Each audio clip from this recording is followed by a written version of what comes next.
ओम शांती. आज 23/1/2026 चे साकार मुरलीचे महावाक्य आहेत.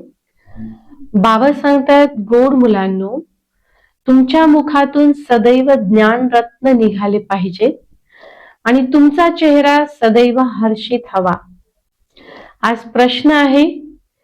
बाबा सांगतात, ज्यांनी ज्ञानाची धारणा खूप चांगल्या पद्धतीने केलेली आहे त्यांची निशाणी काय असतील?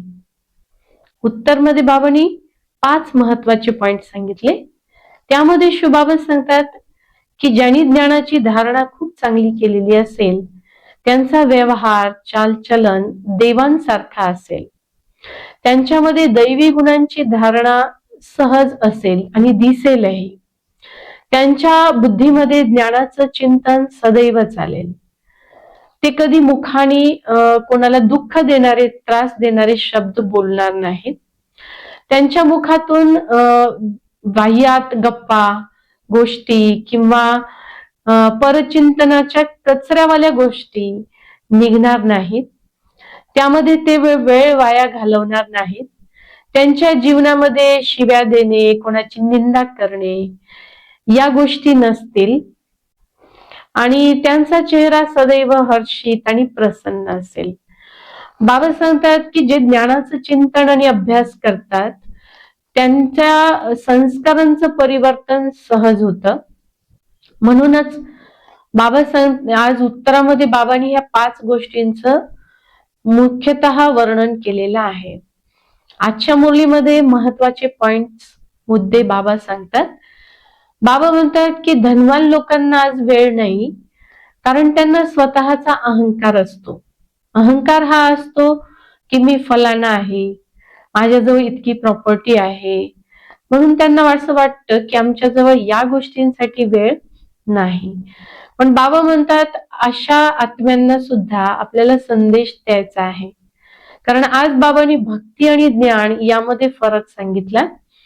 बाबा सांगतात भक्ती आहे रात्र आणि ज्ञान आहे दिवस. भक्तीमध्ये आत्म्याची उतरती कला होत आली आणि ज्ञान मार्गामध्ये आपल्याला चढती कलामध्ये जायचं आहे. गायन आहे की मुरली में हे जादू, मुरलीमध्ये आहे वेगळी जादू. तर कशाची जादू? तर ती आहे ज्ञानामुळे मनुष्यापासून देवता बनण्याची जादू.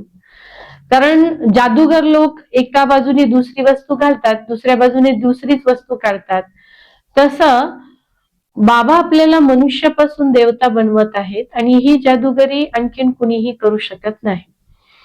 म्हणूनच बाबांनी असं सांगितलं की भक्तीने कधी सद्गती होत नाही, ज्ञानामुळे सद्गती होते आणि भक्तीचं फळच ज्ञान आहे. आता बाबा म्हणतात तुम्ही ईश्वरीय विद्यार्थी आहात आणि विद्यार्थ्यांचं काम आहे चांगल्या पद्धतीने अभ्यास करून स्कॉलरशिप प्राप्त करणे, फुल पास होणे, हे विद्यार्थ्यांचं काम आहे.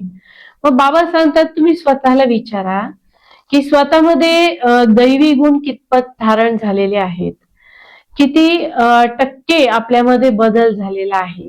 दिवसभरामध्ये आपण बाबांची आठवण किती टक्के करतो किंवा किती जास्तीत जास्त करतो हे चेक करायला पाहिजे. वातावरण खूप चांगले बनवायचे आहे, याबद्दल बाबांनी आज खूप चांगलं विश्लेषण केलेलं आहे. मुखातून कोणतेही वाईट शब्द निघू नयेत यावरती आपल्याला लक्ष द्यायला सांगितलं, नाहीतर म्हटलं जाईल की हे काही कामाचेच नाहीत. बाबा म्हणले तुमचा मुखडा सदैव हर्षित पाहिजे, नाहीतर लोक म्हणतील किंवा बाहेरचे मनुष्य जे आपल्याला पाहतात ते म्हणतील की हे तर काही कामाचेच नाहीत. बाबा म्हणतात दुनियेमध्ये जसं नवरत्नाची अंगठी घालतात आणि 8 रत्न आणि मध्ये एक वेगळा हिरा किंवा वेगळ्या पद्धतीचा नख घालतात, त्याची पूजा पण करतात है ना. तर बाबा म्हणतात की हे अष्टरत्न, हे नवरत्न कोण आहेत याचं रहस्य तुम्हालाच माहिती आहे, बाकी बाहेरच्यांना याबद्दल काही माहिती नाही. हे जे ज्ञान रत्न आहेत याच्याद्वारे आपण 21 जन्म मालामाल होणार आहोत आणि म्हणूनच या रत्नांची व्हॅल्यू करायला पाहिजे, किंमत ठेवायला पाहिजे. ज्ञानरत्न हे साधारण नाहीयेत. यामध्ये खूप सारा सार सामावलेला आहे, गुप्त रहस्य सामावलेलं आहे, ते आपल्याला समजून घ्यायचं आहे. शेवटी बाबा सांगतात आसुरी अवगुण आपल्याला काढायचे आहेत आणि चांगल्या गुणांना जीवनात आचरणात आणायचं आहे. आसुरी अवगुणांमुळे आपण आज दुःखी आहोत आणि आपल्याला या चांगल्या गुणांच्या धारणेनं देवता कुळात जायची तयारी करायची आहे.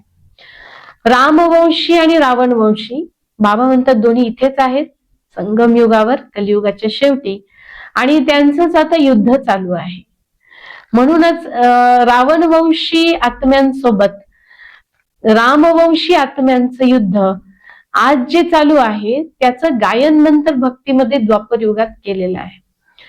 बाबा म्हणतात अधम ते अधम, दृष्ट ते दृष्ट अशा आत्म्यांचं राज्य आज दुनियेमध्ये चालू आहे. त्यामुळं आपण दुःखी न होता बाबांच्या आठवणीनं या दुःखाच्या दुनियेतून सुखाच्या दुनियेमध्ये जाण्याचा अभ्यास करायचा आहे. विचारसागर मंथन करणारे जे बच्चे आहेत ते उल्हासाने दुसऱ्यांना ज्ञान सांगतील. त्यांचा उमंग उल्हास कधीच कमी होणार नाही, कारण बुद्धीमध्ये ज्ञानाचं चिंतन मंथन चालू असेल.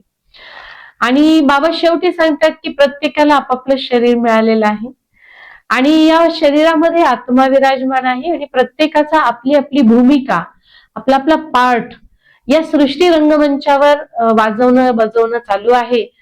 आणि त्यामुळे कधीही या गोष्टीचा आपल्याला विसर नको पडायला की आपण आत्मा आहोत, शरीर नाही आहे.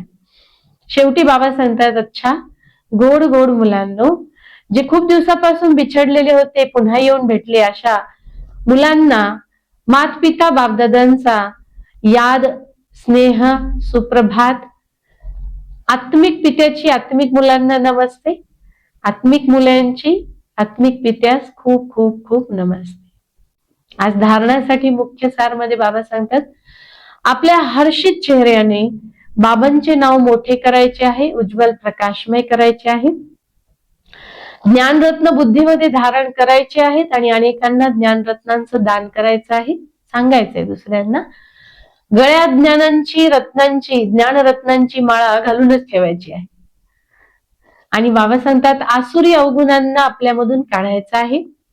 दुसरा पॉइंट आहे सेवेत कधीही थकायचे नाही, उल्हास ठेवून शौकानी उमंगानी सेवा करायची आहे. विचार सागर मंथन करून उत्साहात राहायचं आहे, ज्ञानाच्या चिंतनाने उत्साहात राहायचं आहे. आजचं वरदान गोंधळात पडण्यापेक्षा ढिला तुटलेल्या संबंधाला ठीक करणारे समस्या मुक्त भव. आत्म्याचं कनेक्शन बाबांसोबत आपल्याला जोडायचं आहे. कधी कधी कनेक्शन लूज होतं, ढिलं होतं, कधी तुटतही, पण त्या कनेक्शनला नीट करायचं आहे.